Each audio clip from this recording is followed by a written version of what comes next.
মধ্যপ্রাচ্যে নয়া কৌশল ইরানের, কুয়েতে গুড়িয়ে দিল একাধিক আমেরিকান ঘাঁটি। ইরানের দীর্ঘমেয়াদী পরিকল্পনা কি?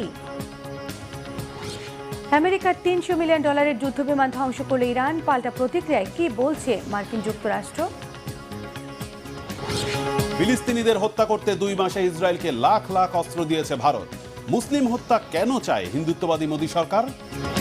এবার স্বরাষ্ট্রমন্ত্রী অমিত শাহর পদত্যাগের দাবিতে ফুঁসছে ভারতের তেলাপোকারা। দেশটি কি আবারও বিক্ষোভে উত্তাল হবে? কুয়েতের মার্কিন ঘাঁটিতে ভয়াবহ মিসাইল হামলা চালিয়েছে ইরান, গুড়িয়ে দিয়েছে আহমদ আল জাবের বিমান ঘাঁটির মার্কিন যুদ্ধবিমান এবং ড্রোন হ্যাঙ্গার, স্যাটেলাইট যোগাযোগ ব্যবস্থা এবং সামরিক সরঞ্জামের গুদাম। কুয়েতের আল সালেম বিমান ঘাঁটিতেও প্রতিশোধমূলক হামলা চালিয়েছে ইরান। বেসামরিক নাগরিক হত্যার চরম মূল্য দেওয়ার হুঁশিয়ারি দিয়েছেন ইরানের পার্লামেন্ট স্পিকার বাঘের গালিবাফ। গেল কয়েকদিনের হামলায় ইরানের প্রধান লক্ষ্যবস্তু হয়ে উঠেছে কুয়েত। আর এতেই প্রশ্ন উঠেছে, দেশটিতে কেন সবচেয়ে বেশি হামলা চালাচ্ছে ইরান? নাইম আহমেদের ডেস্ক রিপোর্ট। কুয়েতে এক ঝাঁক ড্রোন হামলা ইরানের ইসলামিক বিপ্লবী গার্ড বাহিনী আইআরজিসির অপারেশন থান্ডারবোল্টের ২৭তম ধাপে লক্ষ্যবস্তু করা হয়েছে কুয়েতের মার্কিন বিমান ঘাঁটি আহমেদ আল জাবের ও কৌশলগত মার্কিন ঘাঁটি আল সালেম।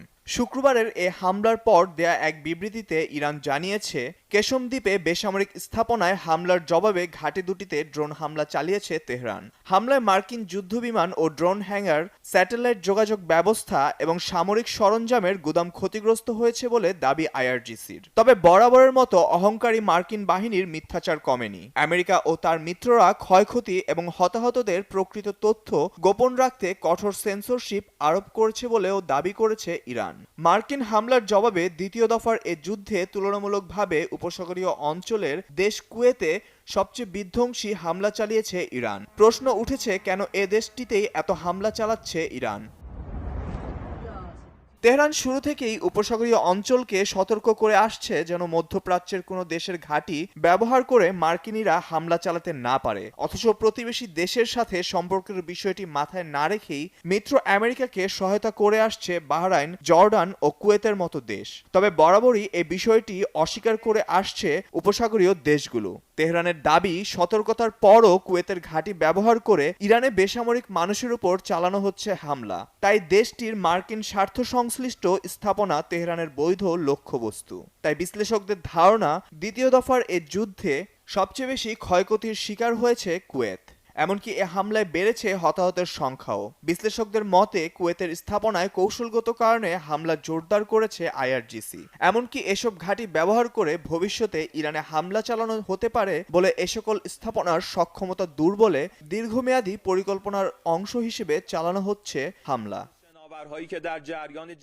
সারা বিশ্বে মানবতার পাঠ পড়ানো আমেরিকাই করে যাচ্ছে একের পর এক যুদ্ধাপরাধ। যুদ্ধ আইন অনুযায়ী বেসামরিক স্থাপনায় হামলা অবৈধ হলেও একাধিকবার ইরানের সাধারণ মানুষকে লক্ষ্যবস্তুতে পরিণত করেছে ওয়াশিংটন। সর্বশেষ কেশম দ্বীপে মার্কিন বিমান বাহিনীর হামলায় ধ্বংসস্তূপে পরিণত হয়েছে একটি বেসামরিক ভবন। এ হামলায় মার্কিনীরা হত্যা করেছে অন্তত 3 জন বেসামরিক নাগরিককে।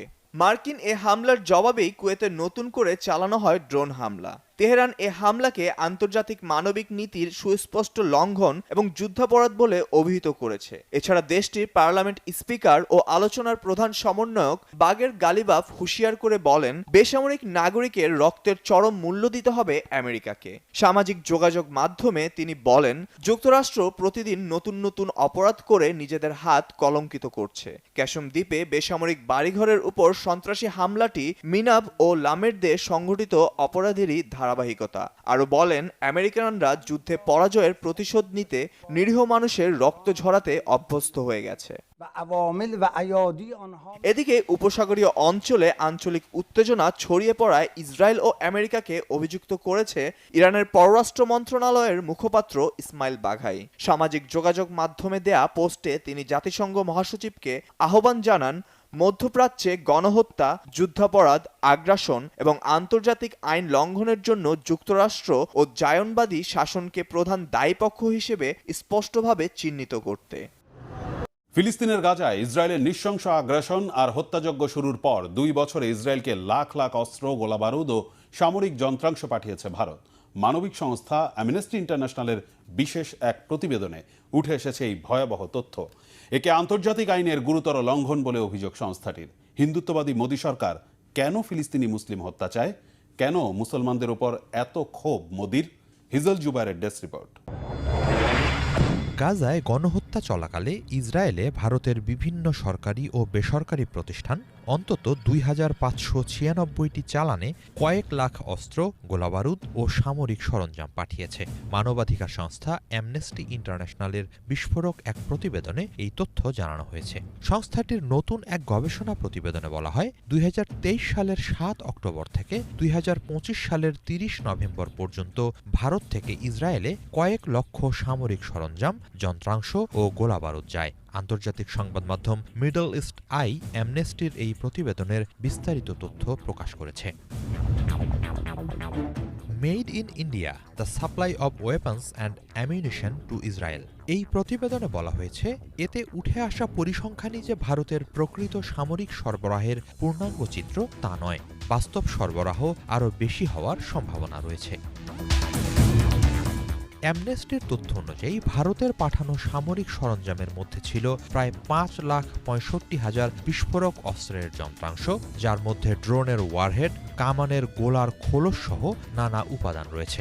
এছাড়া সামরিক মানের ছোট অস্ত্রের জন্য ৩,৯০,০০০-এর বেশি যন্ত্রাংশ এবং ইসরায়েলি প্রতিরক্ষা শিল্পের সঙ্গে যুক্ত প্রতিষ্ঠানের জন্য সাঁজোয়া সামরিক যানের প্রায় ৩০০টি যন্ত্রাংশ সরবরাহ করা হয়। প্রতিবেদনে আরও বলা হয়েছে, ১৫৫ মিলিমিটার উচ্চ ক্ষমতা সম্পন্ন বিস্ফোরক কামানের গোলা, মেশিনগানের বিভিন্ন যন্ত্রাংশ এবং স্কাই স্ট্রাইকার কামিকাজে ড্রোনের বিস্ফোরক ওয়ারহেডও এসব চালানের অন্তর্ভুক্ত ছিল। অ্যামনেস্টি আরও জানিয়েছে, ভারতের ওইসব চালানে আরও অনেক সামগ্রী ছিল। সেগুলো সামরিক নাকি বেসামরিক তা নিশ্চিত হওয়া যায়নি, ফলে সেগুলোকে হিসাবের বাইরে রাখা হয়েছে।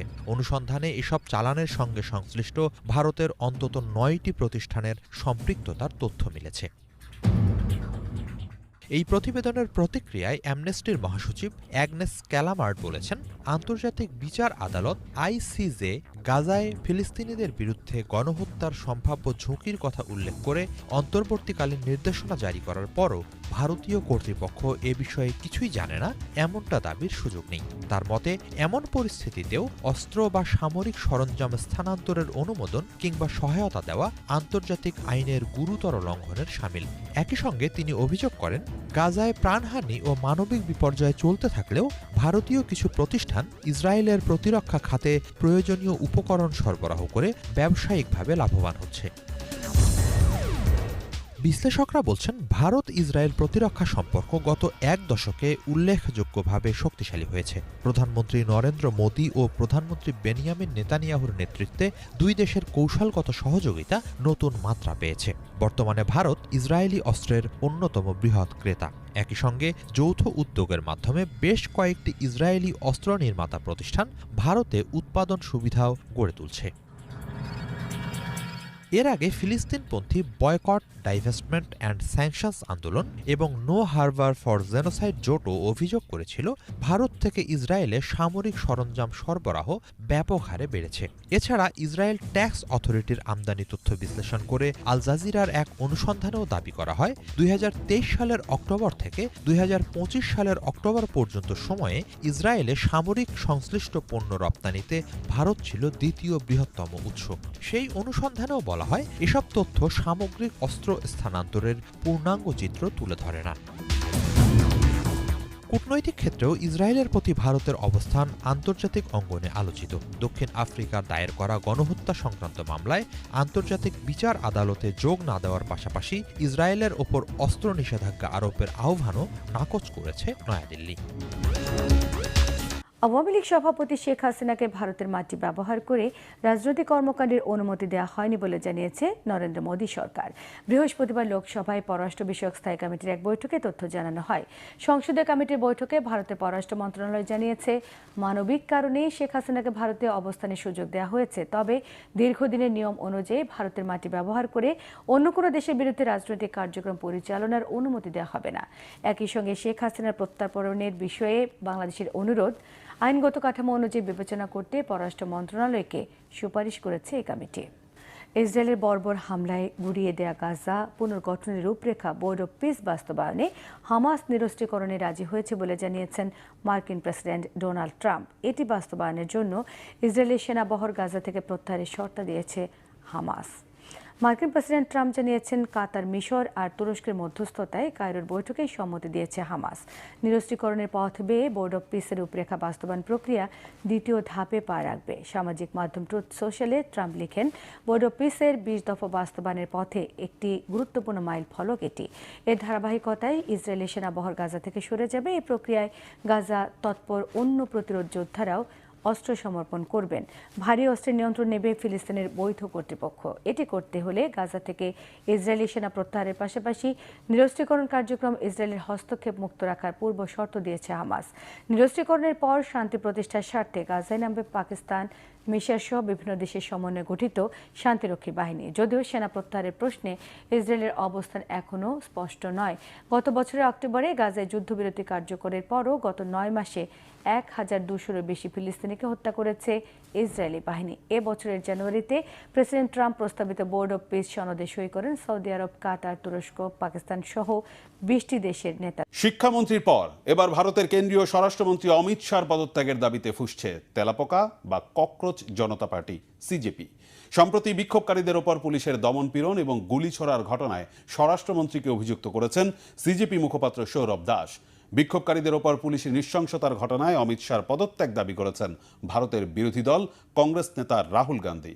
কংগ্রেস নেতাকে সমর্থন জানিয়ে সিজেপি মুখপাত্র সৌরভ দাস বলেছেন, স্বরাষ্ট্রমন্ত্রীকে অবশ্যই জবাবদিহিতার আওতায় আসতে হবে। ভারত কি আবারও বড় ধরনের বিক্ষোভ দেখবে? শহীদ আরাফাতের ডেস্ক রিপোর্ট। আবারও জেনজিদের উত্তাল বিক্ষোভে কাঁপবে ভারত, ক্ষোভে ফেটে পড়বে লাখো জনতা।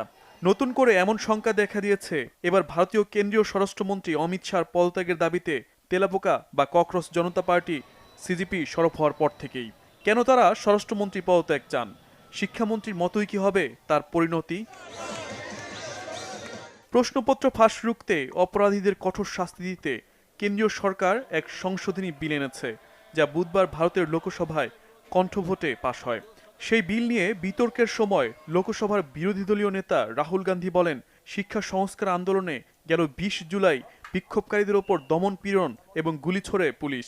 আর ওই নৃশংস কাণ্ডের জন্য পুলিশকে নির্দেশ দিয়েছেন ভারতের কেন্দ্রীয় স্বরাষ্ট্রমন্ত্রী অমিত শাহ। এজন্য অমিত শাহর পদত্যাগের দাবি তোলেন রাহুল গান্ধী। কংগ্রেস নেতা রাহুল গান্ধীকে সমর্থন জানিয়ে এবার সিজেপি মুখপাত্র সৌরভ দাসও সামাজিক যোগাযোগ মাধ্যমে সোচ্চার হয়ে ওঠেন। সাম্প্রতিক বিক্ষোভে আন্দোলনকারীদের ওপর পুলিশের দমন পীড়ন এবং গুলি ছোড়ার ঘটনায় সরাসরি স্বরাষ্ট্রমন্ত্রীর দিকে অভিযোগের আঙুল তোলেন তিনি। বলেন, প্রতিটি জীবনের মূল্য আছে। পুলিশকে গুলি ছোড়ার আদেশ দিয়ে স্বরাষ্ট্রমন্ত্রী শিক্ষার্থীদের সুন্দর ভবিষ্যৎ নষ্ট করেছে। এই নৃশংস কাণ্ডের জন্য অবশ্যই স্বরাষ্ট্রমন্ত্রীকে জবাবদিহিতার আওতায় আনার দাবি জানান সিজেপি মুখপাত্র। স্বরাষ্ট্রমন্ত্রী অমিত শাহকে নিয়ে সিজেপি মুখপাত্র সৌরভ দাস এবং কংগ্রেস নেতা রাহুল গান্ধীর দাবির বিরোধিতা করেছেন বিজেপি নেতা কিরেন রিজু। অমিত শাহ গুলি চালানোর জন্য পুলিশকে নির্দেশ দিয়েছেন, এটি প্রমাণ করার জন্য রাহুল গান্ধীকে অনুরোধ জানান তিনি। নতুবা মিথ্যা দাবির জন্য রাহুল গান্ধীকে ক্ষমা চাইতে হবে অমিত শাহর কাছে।